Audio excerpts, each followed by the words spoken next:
বলছিলাম না কি হেঁটে দেখুন আপনার 5 মিনিট পরে ফোনটা কাটেন কইছিলাম না।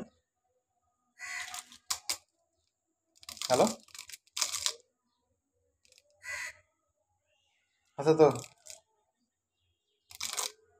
সত্যি তো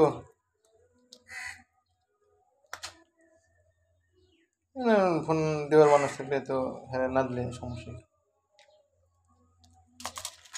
তাই না? ফোন দেওয়ার মানুষ আছে, ঠিক আছে দিবেন না, ডিস্টার্ব করলাম, সরি, রাখলাম, ভালো থাকবেন। রাই দিমু,